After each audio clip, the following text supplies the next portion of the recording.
जंगल भितर आज बहुत कोलाहल है। विभिन्न स्थान पशु पक्षी माने दल दल होई आसी जमा होइछन कोठी उषाकोठी जंगल भितर। गोटे उच्च पत्थर चट्टान उपर बसिचंती महाबल व्याघ्र महाराज। गोटे उच्च रही चट्टान पत्थर है गोटे उच्च पत्थर रही बसचंती व्याघ्र महाराज। महाराज हेले बणर महाराज हेले व्याघ्र बाघ हेले महाराज। महाराज को डाहाण पटे बसचंती महामंत्री भालू।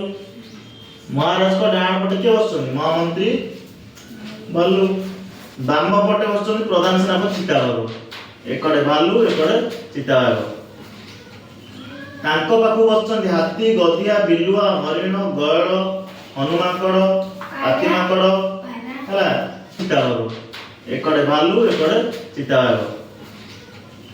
तांको पाखु बसचंती हाथी गधिया बिलुआ हरिण गयल हनुमाकड़ हाथीमाकड़ है बुझी पाइला ना नहीं। एई परी सबु का पाखरे बसचंती महाराज व्याघ्र को पाखरे बसिचंती बुझी पाइला ना नहीं। बाम पटे गला तापर पशुपक्षी मान मधे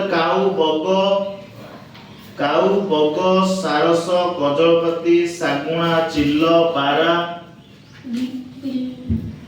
हैला कोइली मयूर हेटा को बोलला कोइली मयूर ए सब कोन सेठी अछंती ए सब सेठी अछंती बुझी पाइला ना नहीं। हां एकदम बाकी है।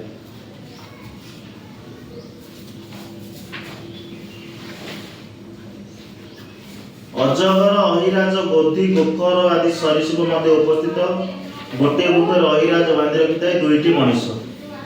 अहिराज का बांधि रखिଥାଏ दुईटा मनुष्य। सेमानक विचार पाई बसची आज बण अदालत।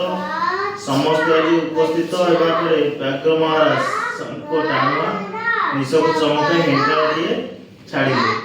एकाथरके सभास्थलटी थम कर नीरव होगला। हनुमानकर आड़कू चाहि महाराज कहले हनुमान केउथि पई आज सभार आयोजन होइछि हला। हनुमान कहले बणरे किछि विपत्ति पड़िला कि बणरे किछि विपत्ति पड़ला कि। हनुमानकर सहमति को जाय महाराज को प्रणाम जणाइले।